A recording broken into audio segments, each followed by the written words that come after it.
failed. আমি বোকার মতো উপরে 600 ডিগ্রিতে দিয়েছি।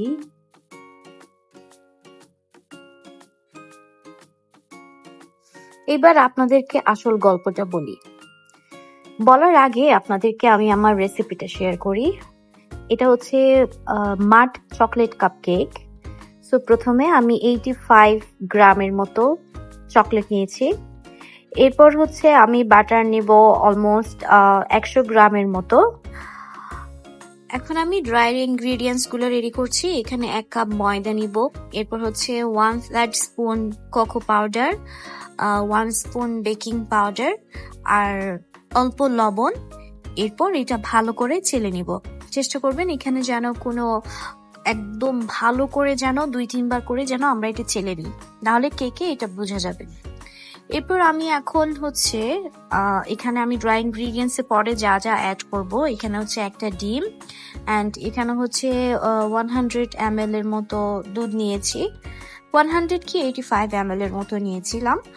এরপর হচ্ছে এখানে অ্যাড করে দিচ্ছি 1/3 স্পুন হচ্ছে ভিনেগার এন্ড 1 কাপ চিনি।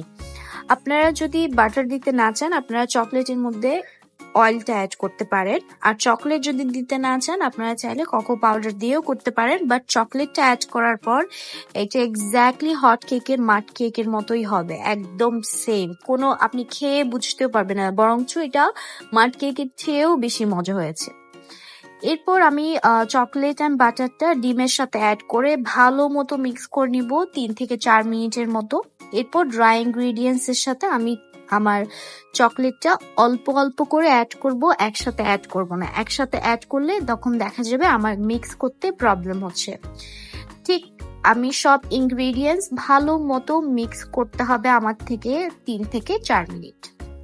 মিক্স করার পর যখন দেখবো আমার এখানে কোনো বাবল থাকবে না বা কিছু থাকবে না, এরপর আমি কাপকেকের ট্রেতে আমি এখানে পেপার কাপগুলো দিয়ে নিচ্ছি। এরপর হচ্ছে একটা স্পুনের সাহায্যে আমি সুন্দর করে সবগুলা কাপে, বেশি করে দিবেন না কারণ এটা একটু ফ্লাফি হবে, এটা ফুলবে, সো দ্যাট দেখা যাবে কাপের বাইরেই কেকটা চলে আসবে, তখন দেখতে ভালো লাগবে না।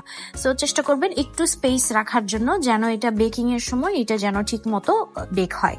কিন্তু আমি এটা এত সুন্দর করে সবকিছু করার পর আমি আপনাদেরকে যে প্রথমে দেখিয়েছিলাম এটা পাথরের মতো হয়ে গেছে। এখানে আমার একটা মিস্টেক হয়েছে, আমার ওভেনে যখন আমি দিয়েছিলাম, আমার তো যেহেতু কনভেকশন ওভেন, এখানে আমি 600 ডিগ্রিতে হিট দিয়ে উপরে হিট দিছি, মানে আমি মিডল অ্যান্ড উপরে মিক্স দিই নাই, যার কারণে এটা পাথর হয়ে আমার ওভেন থেকে ধোয়া বের হওয়া শুরু করেছিল। বাট আলহামদুলিল্লাহ ওভেনে কিছু হয় নাই। এরপর যখন দেখলাম এটা খাওয়া যাবে না, বাকি আরো কিছু ছিল। এরপর এটা সিলিকনের কাপ কেকে আমি আবার আমার মানে লেফট ওভার মানে বাকি যা ছিল সবগুলো সিলিকনের কাপ কেকে আমি আবার পরে ওভেনে দিয়ে দিচ্ছি। তখন আমি আবার হিটটা ঠিক করে দিয়েছি, 180 ডিগ্রি দিয়েছি ফর 25 মিনিটস।